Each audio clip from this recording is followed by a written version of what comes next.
Basta na lang ba ganun? Sasabihin nyo, I violated security regulations? Ano yun? Wala naman ako dalawang baril. Nung sinabi sa akin na hindi ako pwede pumasok, nag-antay ako. Alam mo, binibigyan ko pa ng pasensya yan si Taas ba yan? Kanina eh. Ngayon hindi na. Nagsinungaling pa siya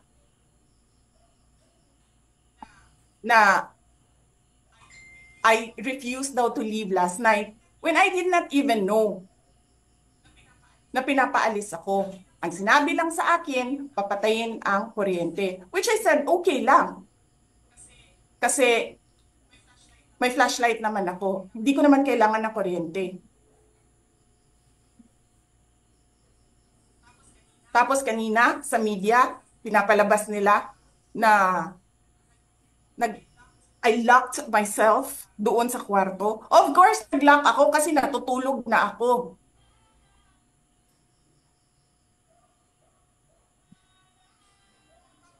Tapos, what? Bawal ako magstay sa opisina ni Congressman Pulong Duterte. Bakit? Is not that government property? I was allowed by the lawful occupant and possessor of that office to stay there, to assist a detainee who is inconsolable right now, na hindi mo na alam kung yung sakit niya sa likod is a heart attack o ano, kasi hindi nila pinapapasok yung doktor. 'Di ba? So yes, hinahanap ko kanina. Sabi ko, where is this permission from the speaker?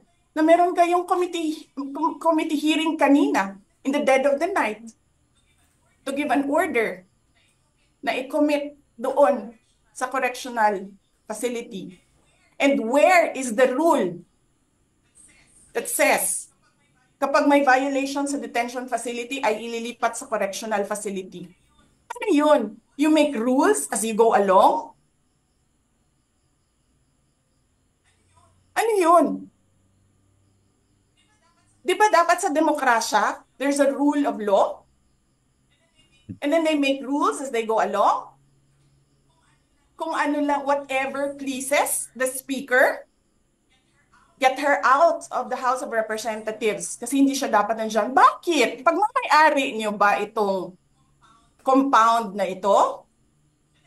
And then sasabihin pa nila sa akin na there is a threat to my life inside the batasang pambansa? Why is there a threat to my life? This is the most secured facility because nandito lahat ng mga spoiled brat sa ating bansa.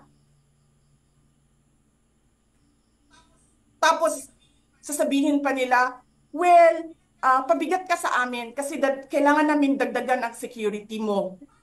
Bakit? Trabaho ba nila magbantay sa akin? Eh di ba trabaho ng DPSPG yon? Na may I just say, binabawasan nila ng binabawasan araw-araw? Na as if this office is not the second highest office in this country, and only because umalis ako sa administration? Kailan ba nagsimula yung atake nila? Alalahanin nyo. Di ba? After ako nag-resign sa DepEd? Kailan ba nagsimula yung pambabastos nila? Last year.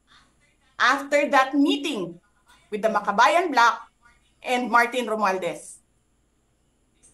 They started destroying my name, pummeling me in the media with a multi-million PR campaign. Pinastos pa nila ako ng mga pagsisinungaling nila na kesyo taksil, kesyo korap, abusado. Putang ina ninyo.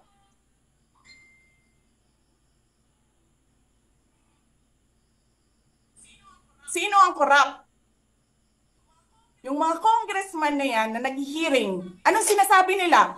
Pagkatapos, pag na-off na ang mic, pag wala ng media, pasensya na kayo ha. Kailangan kasi namin ng pera. Mag-eleksyon na kasi. Pakisabi kay Sara ha. Hindi ko naman gusto tong ginagawa ko eh. Eh putang ina, hindi mo pala gusto ginagawa mo eh. Bakit mo sinisira pangalan ko? Joel Chua.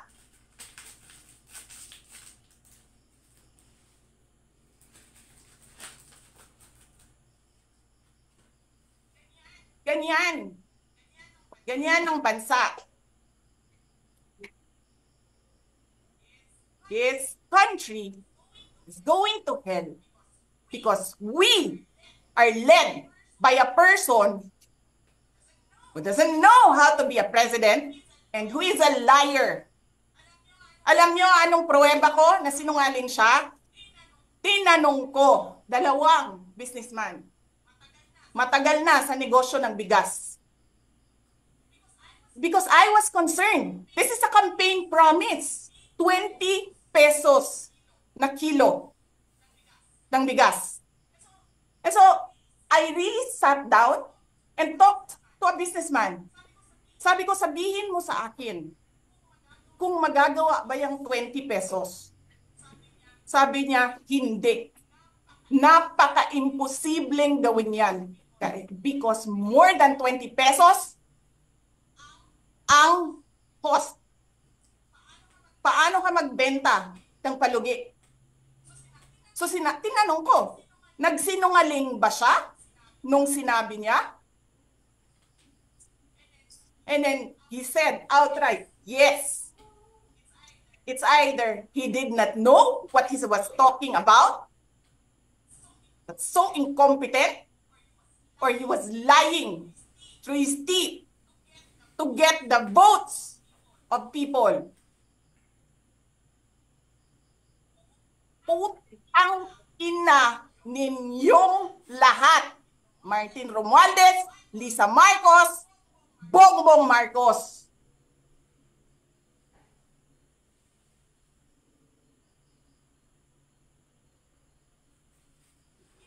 Ginigit-git nyo yung mga tao ko dyan sa envelope na yan. Lisa Marcos, naalala mo, nagpadala ka sa akin ng video? Sinabihan mo ako saan kukunin ang pera. Pinakita mo ang muka ng tao doon sa video message mo. Hi, Nikki. This is she's been working with us for the longest time. We trust her.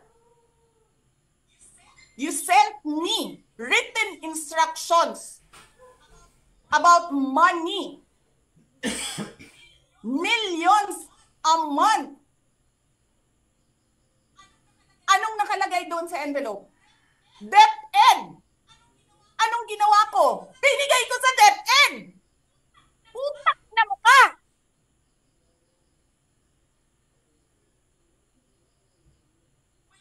Wala ka ngang posisyon sa gobyerno, namimigay ka ng pera ng gobyerno eh.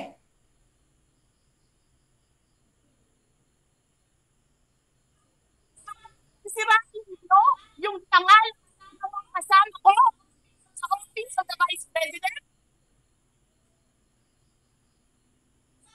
Sasabihin nyo sa mga tao, nakaw yan, confidential funds yan. Niwala nga kayong isang proof na confidential funds yan. Naniwala lang kayo sa isang babae na ang pangalan ay Gloria Mercado na nagsabi confidential funds yan, na hindi nyo nga nilabas na wala pang confidential funds, meron ng white envelope. Kasi 2022 pa lang, tangina mo ka, may utos na ng pera sa DepEd. Tapos kami yung nagsisinungaling? Nagpipigil ako eh. Kasi gusto ko lang magtrabaho. Gusto ko lang tapusin nyo na yung show ninyo dyan sa House of Representatives para makabalik na kami sa trabaho namin.